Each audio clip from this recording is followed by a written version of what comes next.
The Balls Podcast with Mark Davis, Chris Meinhardt, Luke Rule, and Nick the Doc Skirkowitz. Good evening. It is Tuesday, August 20th, 2024. Happy birthday to my mom out there. This is All About the Balls Podcast. I'm Mark Davis. That is Luke Rule wearing his Baltimore Ravens gear. And Luke, I don't know if you've noticed, but behind me, I've officially switched flags for the first time ever, as the Texas Longhorns flag is up on my wall because we are doing our college football predictions tonight. It's the only team you can actually root for. It's good.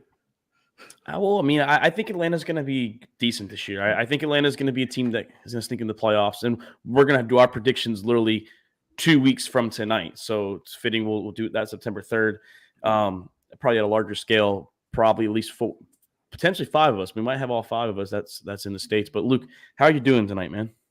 Doing good, busy life, work's been crazy as always. So just got home literally like 10 minutes ago. So yeah, you really rolled in with 10 seconds left. I was like, yeah, might be talking for a few minutes by myself. But you ready for the Saturday? We got. I mean, I think we have like 4 or 5 games or something like that. But Florida State, Georgia Tech in Dublin, Ireland, and I mean, see DJ for the first time. See what Georgia Tech can do. It's their second year with their head coach. They were 7-6 last year. So, you ready for this Saturday, man? A little taste before Labor Day weekend. Yeah, I'm excited for football games that actually matter. So I'm tired of watching preseason games. I only watch like the first quarter of these preseason games and turn them off because it's not worth watching the rest of them. I stay around for some of the games, like if they have some rookies that I like an eye on, but that's about it. It depends on the team, but like most of them, not watching full game. Like, to be honest, I stopped watching our game probably after the third quarter. I mean, there wasn't really much of the rookies that were in there anymore that I wanted to pay attention to. But I mean, are you ready? What was that? So I stopped that game pretty early. I mean, yeah, there was nothing. I mean, even like we talked about last night. I mean, even Michael Penix, like the fact that he's not playing, it's so weird. Yeah, I don't get how makes no sense. Apparently, they've seen enough from like the few throws he made against the Miami Dolphins backups. Yeah, I don't like it neither. But Luke, man, I mean, it was supposed to be me, you, and Jake tonight, and we were supposed to. I mean, I do have Jake's championship team. Obviously, I have Chris's bracket. So Doc and Jake are going to give me their brackets before Saturday. Doc had some things come up. He couldn't be able to take care of it. Jake, same thing. So it'll just be me and you, and then I'll also read off Chris's as we go along. So the three of us, we are ready to go unless Jake sneaks in here. He says it's a small chance. I'm not banking on it. But we're going to obviously reveal who we think is going to make the first ever 12-man playoff team. So we're going to reveal 1 through 12, and then we'll go round by round. Since it's just me and Luke, we can maybe even chit-chat about it a little bit. But we're going to go who we think is going to be there, why they're that spot. Obviously, the top 4 is a conference winner. 5 through 12 is your at-larges, plus the next highest conference championship winner. So most likely is going to be a group of 5 winner. You never know, a group of 5 winner could sneak into the top 4 at one point in this existence of the 12-man, but I don't think any of us are going to have a 12 or a group of 5 winner in the top 4. I don't know about you, Luke. That's just my opinion there. No, not this year. I mean, I can see it happening eventually, but yeah, there's not a Cincinnati Bearcat. A pretty good run. They have to do what Cincinnati did a few years ago in 2021, where you beat like a Notre Dame and then you are undefeated, and that beating the Fighting Irish, that was a respectable win for the Cincinnati Bearcats at the time. We're in the AAC out there in the American Athletic. But Luke, let's kick it off, man. Our college football predictions. It's me and you. You can start us off. Just give me your 1 through 12. We're not going to go who we think is going to win yet. We're just going to reveal who we got 1 through 12. I mean, I have your list here. But all pulled up for me. Well, I didn't really. Maybe Texas in the fucking bracket. Well, you guys were texted a little too late. Again. Didn't compare with that. All right, so 1 through 12. Yeah, just 1 through 12. You just need who gets there, and if you want to say why you have them there, like number 1 was Georgia. Okay, number 1 is Georgia. I lost you, Mark. You there? A little technical difficulties on that. Yeah, Luke's having technical difficulties. He did say Georgia, so that means he's going to have Georgia as the SEC champions. That's just plain and simple. The Georgia Bulldogs are the SEC champions for Luke Rule. Not sure who he has playing in the SEC championship against the Bulldogs. It's funny, though. I mean, we were talking about Georgia, and everyone's like, oh, Georgia's going to struggle. They have a tough schedule. And here Luke is. He's taking the Georgia Bulldogs, the number one team in the land. So I don't know where the fallout is. I mean, where the fallout's going to happen. They do have a tough schedule here. Yeah, a little technical difficulty. Sorry, folks. Just myself for a second. Luke's here. He's having tough time dealing with his headphones and whatnot. I don't know what he's doing. He looks flustered, but I'll start us off. I'll start us off here. Or actually, I'll go through Chris's list. I'll go through Chris's list since Luke is having a little technical difficulties. So Chris has got number one, the Georgia Bulldogs out of the SEC. That's his SEC champions. He also is following that with his number two team, the Oregon Ducks, brand new to the Big Ten, which means in their first year in the Big Ten, they will have. I'm gonna read Chris's off real quick since I already started. My bad. My audio went out. I switched over from my headphones to my phone. I couldn't get it to go back. No, you're good. So yeah, Chris has got Oregon as a 2 seed, representing the Big Ten in their first year. The 3 team, he's got Oklahoma State winning the Big 12 championship. The 4 seed, he's got the Clemson Tigers winning the ACC, something they haven't done in a few years or a couple of years since 2022. Then now to the at-largest, now the 5 through the 8. Very interesting. If you're listening, they will host a playoff game in the first round. So his 5 seed will be the Ohio State Buckeyes in the Big Ten. I'm assuming that means he's got Oregon beating Ohio State in the Big Ten championship. His number 6 team is the Texas Longhorns, my college Hook'em Horns. Assuming they lose in the SEC championship. And then Utah will be his 7 seed. So I'm assuming, once again, they lose to Oklahoma State in the Big 12 championship. And now it's a homer pick here. Number 8 for Chris will be the LSU Tigers. They will be the last team hosting a first-round game. And that means LSU now will play the number 9 team, Penn State Nittany Lions.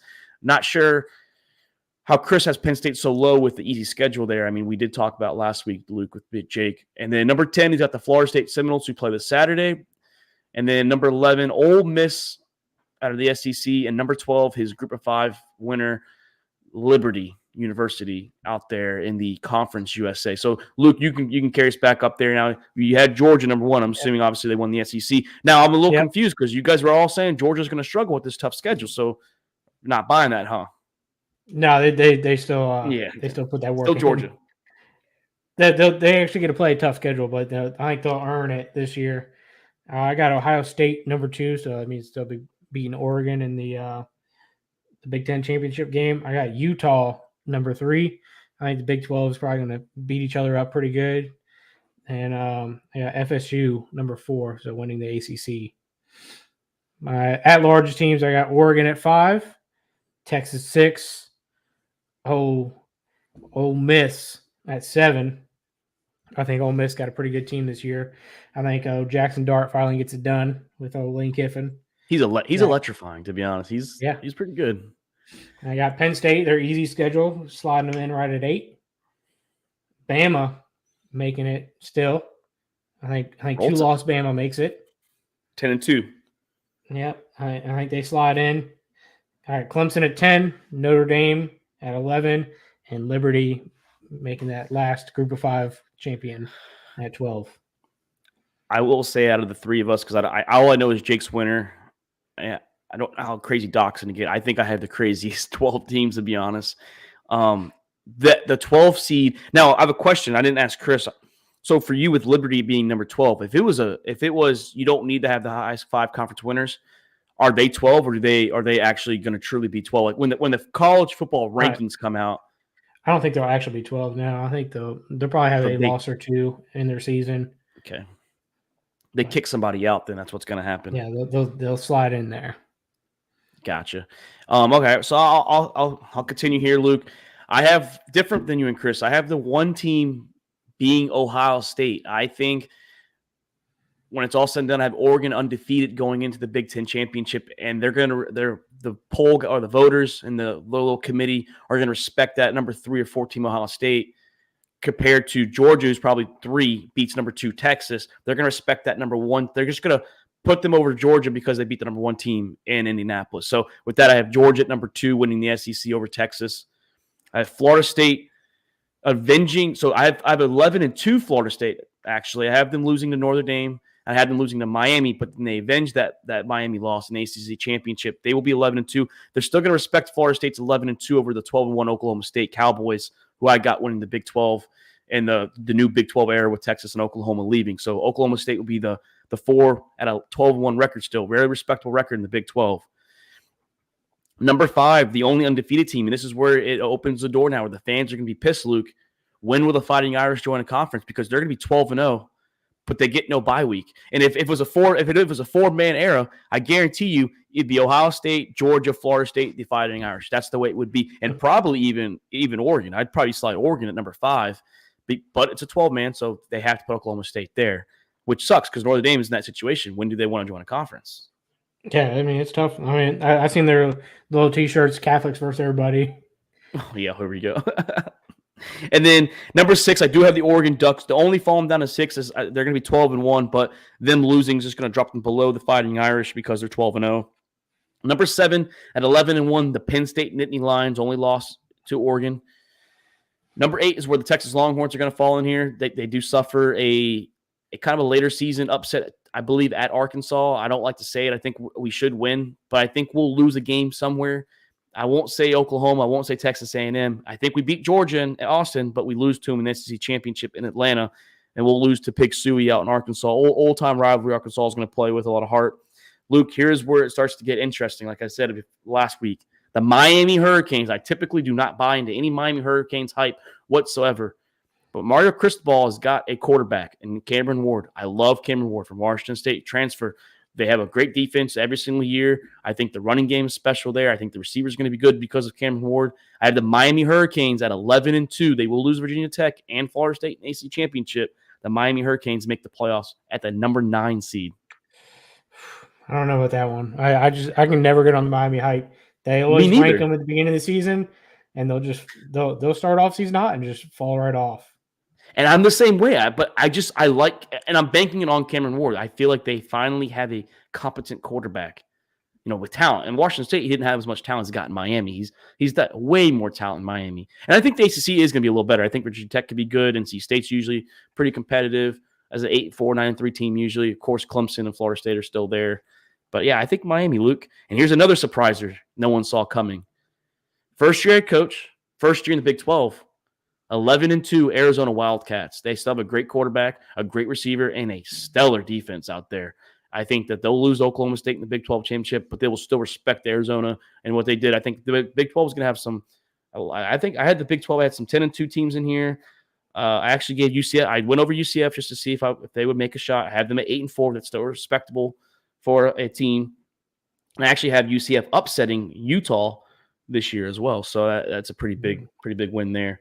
But Arizona beat you guys, so things like that, but not blowouts or anything like that. So respectable in the Big 12. I think they'll have a better season. Kansas is still hanging around, Kansas State and whatnot. Liberty, I actually have as the 11 seed at 12-1. And then this is where it gets interesting, the 12. If all these 10-2 schools, you got the Missouris, the LSUs, the Ole Misses, the Alabamas, Clemson, some of the Big 12 schools. Bama and Ole Miss are going to lose to LSU, which is going to cross them out because I still believe head-to-head is still a big factor. The problem is LSU and Missouri don't play each other this year. I have both of them losing to Oklahoma. Or I'm sorry, I have Missouri. Yeah, I have Missouri losing to Oklahoma and Bama, but I have LSU losing to Oklahoma and A&M. Even though they're going to lose to OU last week, they're going to be 11 or 10-1 going into that week. So they're not going to drop too far after that loss. Even though I think Oklahoma's going to be a good, maybe 8-win team, 9-win team. So they're still going to respect LSU. LSU gets my final spot at number 12. Wow. Go X Tigers. The French way. Yeah, I mean, I think it's going to be that. I think that 12 seed, man, it's going to be so maybe even because you got Liberty, but maybe 10 through 12 is going to be so busted up, or so clustered together. You're going to have some upset fan bases once they actually put this final 12 team bracket out. Even though they had more teams, somebody's going to be left out. I have Alabama 10-2. I understand, like Jake was like, well, where's your losses at? I was like, well, I mean, I have Alabama losing to Georgia and LSU. I mean, that's still respectable losses, but when you have so many 10-2 schools, and I can still see the committee saying, oh, let's just throw Alabama in over LSU, even though LSU beat them, because Alabama makes that money. Alabama makes the money. LSU's a pretty good market too, but Alabama does make the money. I mean, last year they did put Texas over Alabama. They both made it, but they put Texas over Bama because of head-to-head. But this, with so many teams playing, it's so hard to do, you know. But Luke, I mean, you want to? I mean, I can give out Chris's little first round bracket real quick. He did text me his bracket. So in the first round, Chris has in the 5-seeded Ohio State hosting Liberty University. He's got Ohio State winning that one, I think, pretty easily. I'm assuming, yeah, Chris has probably got that pretty easily. The 6-seeded Texas Longhorns will be hosting the 11-seed Ole Miss Rebels. That'll be an SEC battle out in Austin. Yeah, he has Texas winning. He's got the horns up in that game. And then he's got the 7-seed Utah Utes versus the 10-seed Florida State Seminoles in Utah. That might be I think that'd be an interesting game, but he's got Utah moving on, getting past Florida State. And then his final matchup, the LSU Tigers hosting the Penn State Nittany Lions in Baton Rouge, Louisiana. And Luke, I think you can answer that one. Yeah. Who he's got winning? Yeah, he's got the LSU Tigers. Yeah, he's got the LSU Tigers. So Chris didn't have any road teams winning in the first round of the first 12-man playoffs. Well, interesting. It's different because I have a road team winning. Yeah, you do. Yeah. You can carry on though if you want to. Yeah. So I got my first matchup is the Oregon hosting Liberty. Yeah. So Oregon easily wins that one. And I got Penn State hosting Bama. This is I got Bama beating Penn State at. Should be the atmosphere is gonna be wild. Electric, I'm sure they do whiteout game there and everything. It's gonna be loud, but I think Bama's got the better team. Then I got old Texas hosting Notre Dame in Austin. I think the Horns will be up that game. It'll be a tough game. I think Notre Dame plays them really tough, but I think Texas pulls it out at the end. Then I got Ole Miss hosting Clemson, and I think this is a pretty easy game for Ole Miss to beat Clemson. Yeah, I mean, I like your first round matchups. I really do. I appreciate the fact that you guys both have Texas winning. It's just the way the matchups fell. Just the way the chips fall. Yeah, it's just the way that dominoes, are falling there. But no, I appreciate that, Luke. And so myself, I have the 5-seed Fighting Irish hosting the 12-seed LSU Tigers, and honestly, a good storyline. Brian Kelly would be returning back to South Bend to coach against his former team, and Coach Freeman, I think, and the boys, I think, led by Riley Leonard, former quarterback from Duke University. I have the Fighting Irish winning that game. I have the Irish beating LSU, and I think a game that will be very nasty, very chippy because of the Brian Kelly leaving kind of like high and dry, the Irish just behind, and Coach Freeman taking over would be an exciting storyline.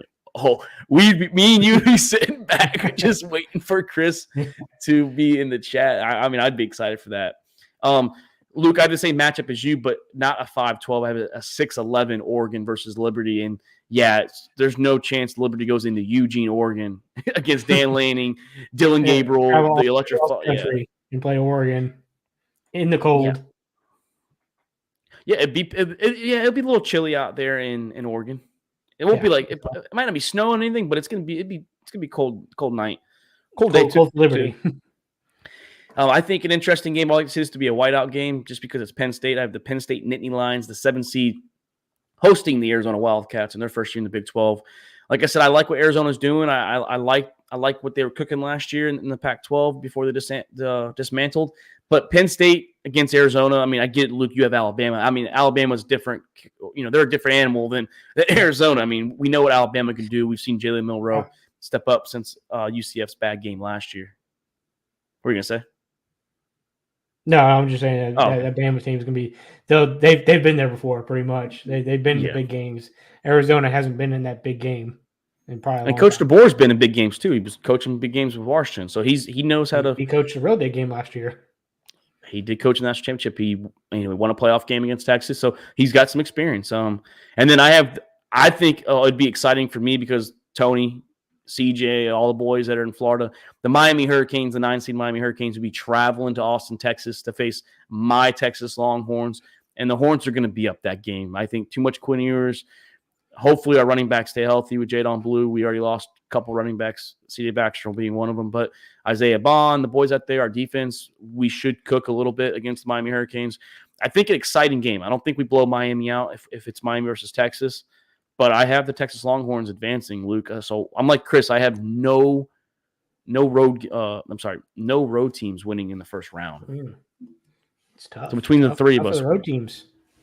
Yeah, I mean, and I wouldn't be surprised if a road team win. It's hard, man. You know, the atmosphere's there and whatnot. So now we're on to the quarterfinals, Luke. So this is where, I mean, I actually wrote down where I think the locations will be because it's going to go based on like location and, you know, the seeding, you know, the best seeds will get where it's closer then. But so Chris has Georgia, the number 1 seed, facing his school, the number 8 seeded LSU Tigers, Luke. Tough. And Chris went with the Dogs. He picked Georgia. Smart move. Smart move there. Indeed. And then he has the Oregon Ducks hosting the Utah Utes 2-7, a former Pac-12 rivalry renewed. He's got Oregon advancing past Utah. Now those two teams know each other, so don't be shocked if Utah pulls an upset there. Honestly, I wouldn't be a little shocked, but he's got Oregon winning that game. Another former rivalry, this time a former Big 12 rivalry. He's got Oklahoma State versus the Texas Longhorns, 3-6, and he's got the horns up. He's got the Texas Longhorns going through the playoffs, getting to the Final Four, just like last year, beating the Cowboys and Ollie Gordon and Mike Gundy. And then Luke, he has Clemson, Tigers, Ohio State. You know, this was actually a decent little rivalry back when Trevor Lawrence was there in the playoffs, but he's got the 5 seed Ohio State Buckeyes, his second lower seeding team winning now. Actually, his second one with Ohio State beating Clemson. So 2 lower seeding teams for Chris this time. Wow. Yeah, mine are. I mean, I got a lower seed team winning in mine too, so nothing too crazy. But I got Oregon playing FSU, and I think Oregon's going to win that game fairly easily. And I got a big time SEC matchup. I got Georgia Bama, and I think Georgia gets them this time. I think Georgia gets their revenge from last year on Bama. Yes, sir. That's the game that knocked them out of the playoffs too last year in the SEC championship. And I got an old throwback Big 12 matchup with Utah and Texas, and I think the Horns will be up for this game. Well, they weren't in the Big 12 when we were in the. Oh yeah. We were close. I mean, obviously we left for the SEC and they came to you guys. And I got Ohio State playing Ole Miss, and I think Ohio State beats them pretty good. You don't think close at all? No, I don't think so. I would not be surprised if Ohio State just fucking shits the bed at some point this season, but in my prediction, they're not shitting the bed. Not against Ole Miss. No. So, all right, Luke. Well, I have the 1 seed Ohio State Buckeyes playing mine 8 seed Texas Longhorns. I believe this game will be in the Rose Bowl. It's the closest game. I mean, it's the Big Ten usually plays the Rose Bowl anyways. So I have the Ohio State Buckeyes playing Texas. And Luke, I really like what Ohio State has. I'm not typically an Ohio State guy. I think they always fuck up somewhere, but I don't think they're fucking up this week. I hate to say it, but I have Ohio State beating Texas. Am I rooting for Texas? You bet your ass I'm rooting for Texas. And if you ask me during game day if we're going to win, yeah, we're going to win. But as a non-biased host here, I have to speak with what I see. I think Ohio State is lethal, man. I really do. I think they're a hell of a team. Not a big Ryan Day fan, but this team is loaded. So I got Ohio State. I got that matchup later in the next round. Yeah, I just did it 1 week. I just did it one round earlier. I just got it out of the way. I have the 2 seed Georgia Bulldogs playing the Penn State Nittany Lions, the 7 seed, and I think that game will be in Atlanta. Obviously, there as the 2 seed, Ohio State would go to Cali. They'll go to Atlanta. So that means Georgia is going to play the SEC championship in Atlanta, have a bye week, and then their first game being Atlanta, Georgia. Like they're going back. It's like they've been stuck in Atlanta for like months. That's their second home field right there. It really is. I don't think Penn State has enough to match up with Georgia. I think Georgia's too physical. I think their defense can limit Georgia for a little bit. But I think around the fourth quarter, I think Beck in the running game might open up a little bit, and Georgia pulls away slowly. It'll be maybe like it comes like 14, 17-point game, but I think it's going to be closer than what the score says. Just Penn State can't score in the fourth quarter. Like you, Luke, I have, but this time a 3 versus 6. The Florida State Seminoles, the Oregon Ducks, probably going to be in New Orleans for the Sugar Bowl. Yeah, for the Sugar Bowl, they'll be in New Orleans. If you remember, in the first 4-man, Florida State played Oregon in Pasadena. Oregon wiped the hell out of them. That was with Mariota versus Jameis Winston, and just like that game, I have the Oregon Ducks taking care of business. I don't think it's going to be that close, honestly. I think Oregon can handle Florida State pretty easily. I like what Dan Lanning has going there. I think he's a hell of a coach, too. And then, Luke, I have a interesting match in Arizona would be the other location for the Fiesta Bowl. The Fighting Irish, the 5-seed Fighting Irish versus the 4-seed Oklahoma State Cowboys. And I think that the Fighting Irish are just better. I think that they would handle the Cowboys. Crazy, I have the Fighting Irish in my Final Four. I never would have thought I would see that, but they have a very good break on who they play. Playing Liberty, playing Oklahoma State. Easy ride. It's about who you play. I don't think their schedule's that hard. They have A&M to start off in College Station, and they play Florida State in South Bend. So I think that they win both those games. But the rest of that schedule's pretty easy. All right, now we're down to the Final Four, Luke. Chris's Final Four now. We have the Georgia Bulldogs versus the Ohio State Buckeyes. The locations for these games are Dallas and Miami. So I'm assuming that game would be probably in Miami, to be honest. If you're asking me, it'd be in the Orange Bowl. So Georgia is the 1 seed. Ohio State's the 5 seed. He has the Georgia Bulldogs moving on to the national championship. And then fair enough. Even though Oregon is the higher seed, because Georgia's going to take Miami, well, Texas will be closer to any of these locations. It's going to be in Dallas for the Cotton Bowl in Jerry's World, and it will be the Texas Longhorns playing the Oregon Ducks. Big Ten versus SEC here, and he's got the Oregon Ducks, Luke, advancing the national championship. So that means Oregon versus Georgia will be Chris's national championship game. That's a pretty good matchup. I like that. Yeah, that would be interesting.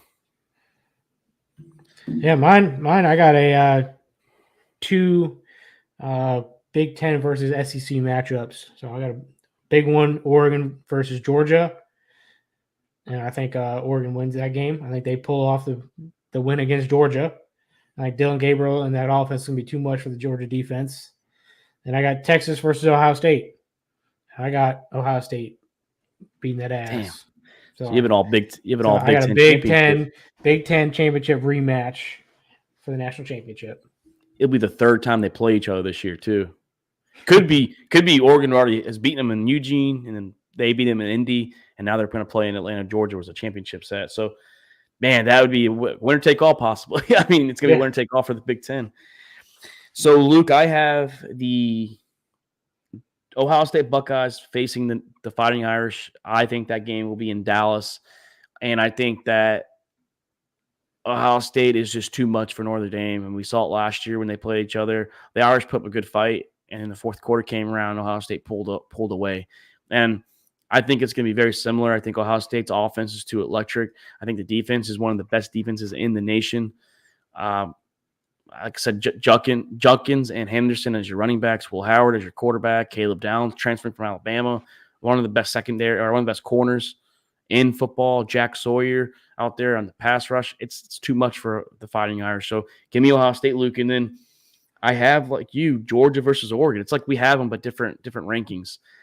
Dan Lanning versus his former coach. I mean, he was the coordinator for the Georgia Bulldogs.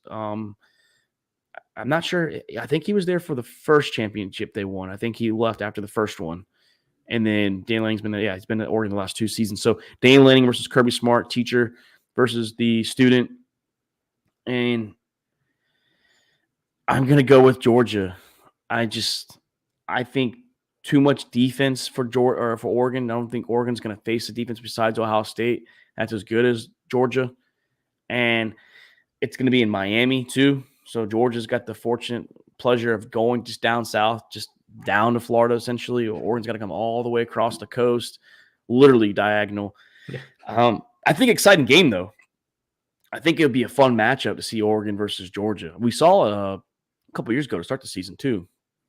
I think it was 2022 season that they kicked off the season, and Georgia took care of them pretty easily. But that was Dan Lanning's first season at Oregon too. Yeah, I mean this 12-team playoff. I mean, it gives you some pretty interesting matchups that you don't normally see that often. Which I think it'd be pretty cool. However, it plays out this season. I'm excited. I'm really excited, especially with the NIL kicking in. You know, like you're gonna start seeing more parity around college. I mean, you're gonna start seeing these teams like we're talking on Instagram. Like Rutgers is a top 25 recruiting class in 2025. That's crazy to me. I mean, there's other schools that are hanging around there with them. It's like, you know, I know UCF's around they've been hovering around like 23 to like 28. It depends on like where the recruits are going. Like they keep, you know, staggering back and forth. But like you're gonna start seeing these schools like UCF's, like Missouri's are starting to kick around. Like these schools, Georgia Tech got a 5-star. Like you're gonna start seeing that, man. Like it's interesting how it's all gonna start playing out in the next couple of seasons. And money talks. Money does talk, especially also when like with 12 teams, now anybody can play for a national championship.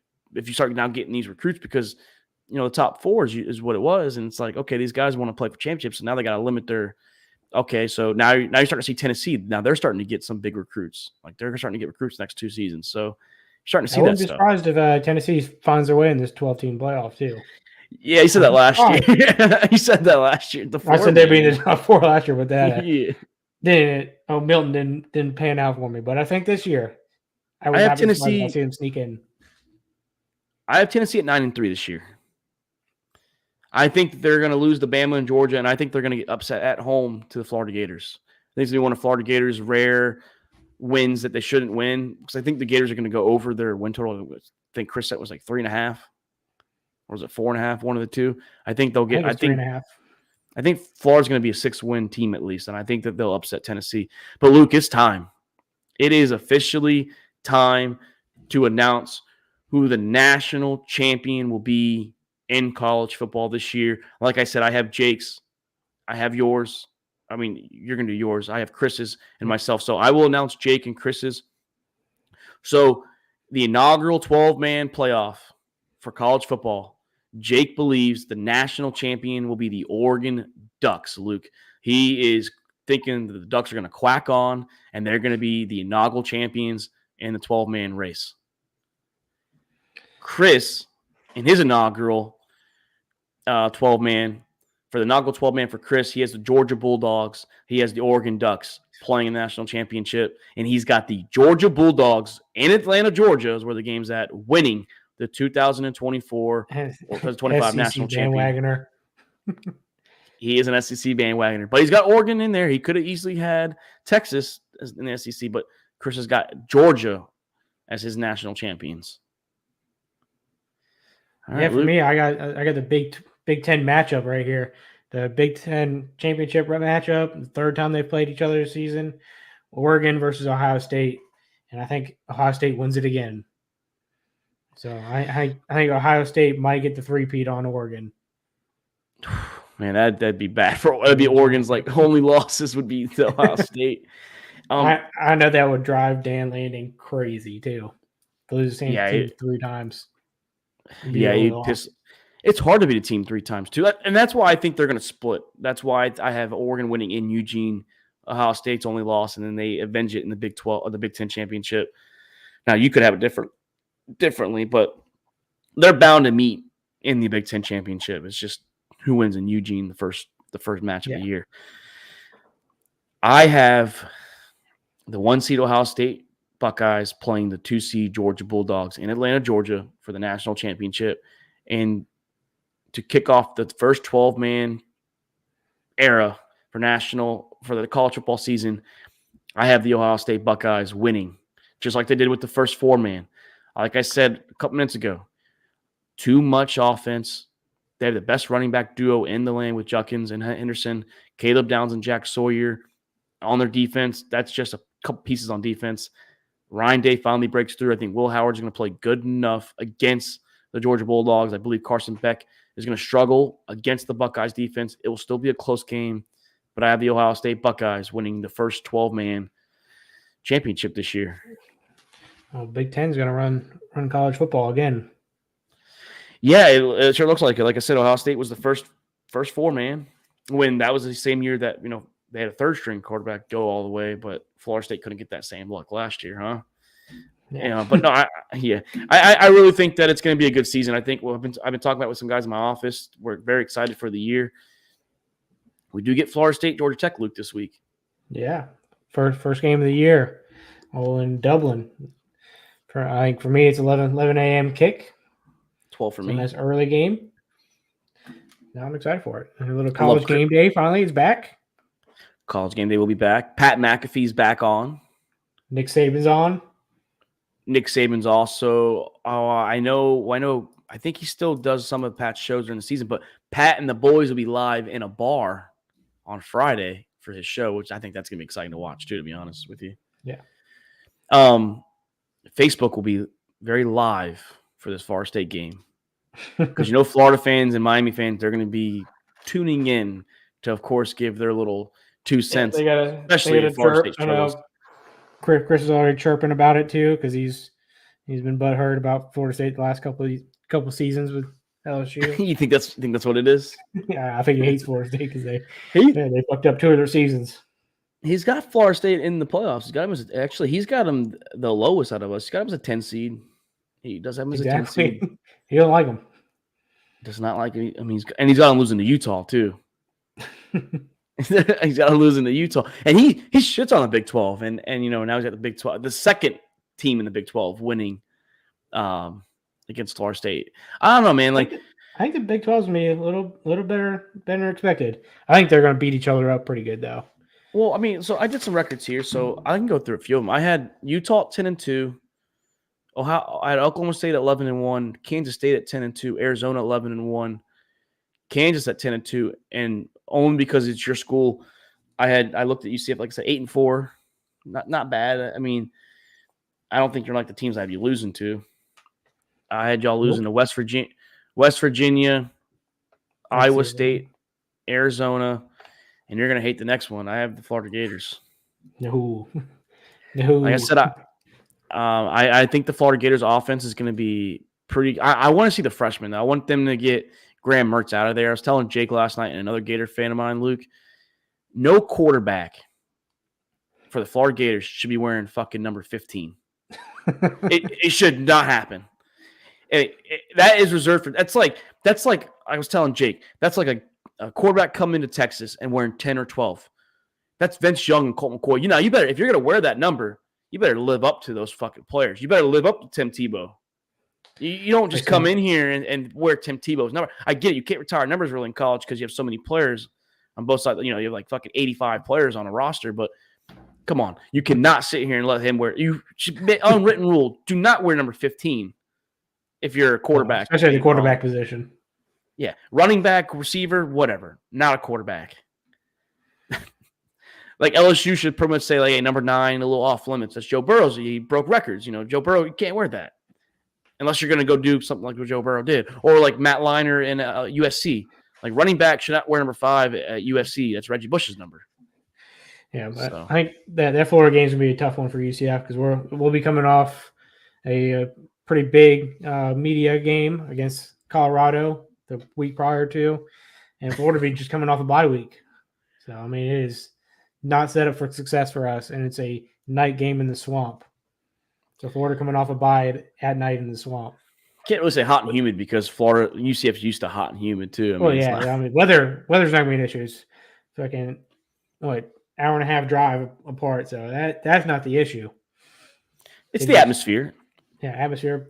Big game in the swamp. I mean, I don't know if you've been to games in the swamp, but it's a little noisy in there. A little rowdy. It's a little loud. A little rowdy. Yeah, I mean, a little rowdy in there. you and Chris had a near-death experience, you can say. With you were just a man wearing a T-shirt, but I was just wearing a T-shirt, but I would not be just a guy wearing a T-shirt if I go to this game. you'll be as obnoxious as when we went to see UCF and USF. That's how I mean, I was just a guy wearing a UCF shirt. That was the one game I was saying Natty Champs. I was backing y'all. I was like, I'm sitting here throwing the horns down to the Bulls. Yeah, that was a tough game. Well, we won, but yeah, that was a big one, man. That was a big one, man. When Milton went down with that leg, because we didn't even see the play happen. We were just like, so we were drinking, having a good time in the student section, and all of a sudden, play stops and he's dead. he's dead. He's getting helicopter out of there. Like, like I was gonna say something too. Damn, what was I gonna say? Fuck, I forgot. But no, man, I'm excited for college football. I mean, I know we're talking about like the multi-TV. I'm hoping YouTube TV allows us to pick the college games. This week, we can't really tell because the four FBS games. I think the multi-view will. I think it'll transfer to everything because they have multi-view even for like the fucking news now. Oh, they do? I didn't notice that. Yeah. I mean, they don't let you pick out the channels. Yeah. They didn't before. I don't know if they do now. But I've seen it with like the news. Like it would pop up multi-view for fucking each news station. I'm like, why the fuck do I want this? Let me see what CNN, Fox, NBC are doing. They did multi-view for the Olympics too. Well, that one makes sense. That makes sense. You know, because you have all the sports going at one time. Got to get your break for that. So I didn't watch any of it. Any of the multi-view. I watched some of the Olympics, like on the regular channel, where they skip over all the good stuff. Speaking of the Olympics, did you see Tyreek Hill challenge Noah Lyles to a 50-yard dash, which is half of the 100 meters, essentially? Yeah, I mean, you can't. I agree with Shannon Sharpe. Tyreek Hill is all talk. He's not going to actually do it. He had that one YouTuber show up at Dolphins training camp, and he wouldn't race him. Well, I've seen Tyreek get smoked in races. Yeah, he's not as fast. Like he's fast, but he's not. No, he's football. He's not fast. like track star, like fast like that, like actual track star at. Well, if he raced Noah Lyles in the 50, so like, and that's why I agree with Shannon Sharpe. You can't call a man out in his. It's like calling. He said it's like calling Steph Curry out for 3-point shots, and you're going to go say, all right, let's shoot from 12 feet. You can't call him out for a 50-yard dash when you know his first half is when he's slowest. Noah in the last 50 meters, that's when he's breaking. That's when he's starting to gain and start to break away. 50 yards, yeah, you might beat Noah Lyles, but that's not 100 meters. That's half. I mean, you need to race him to it with his full. And Noah Lyles has been running his mouth too. Don't get me wrong. I mean, NBA and some of the NFL stars and whatnot, but I agree with Noah. You're not world champions. Nah, stop, dude. Yeah, and then when they won the Olympics, which I get it, that's not because you have world championships game matches the year. The Olympics is the Olympian champions, but he did that shit on purpose. He's like, yeah, you're just Olympian champions. We beat the world's best. We just beat the whole world in sports. So I know what he's doing, and you know he's saying what he has to say to get attention. That's what we do. That's what you do. Yeah, apparently, everything you know. He got his little Netflix show too, so it wasn't bad. Yeah, and then, well, you got to get clickbaits. You know, I mean, and everything that we do is for clicks. I mean, according to a fan out there, or I mean, probably not a fan, but a guy that commented on Jake saying about Brandon Ayuk, but the media being all over the place, that was all about clicks. But that was nothing about what we were talking about. But Luke, great episode. Next week, we might have 2 episodes. Not sure yet. It just depends. Probably not because preseason this week's. I think it's kind of dead. There's really no starters playing. Yeah, I don't think anybody's really playing. I think. Yeah, the Bears announced no Caleb Williams today. Like they said most of the starters. So they might have maybe a couple guys that maybe want to just get a couple reps in. But like Michael Penix isn't even playing. I know Lamar's not playing. Like, I mean, there's no one's playing this week essentially. Yeah, this is them trying to make the team week. Yeah, making the team week. Actually, no, we are going to have 2 episodes next week. I want to get Doc in here. We'll do an episode probably. Well, definitely Monday. We'll do our NFL awards predictions. So we're going to announce our MVP, our rookies of the year, our defense offensive player of the year, comeback player of the year.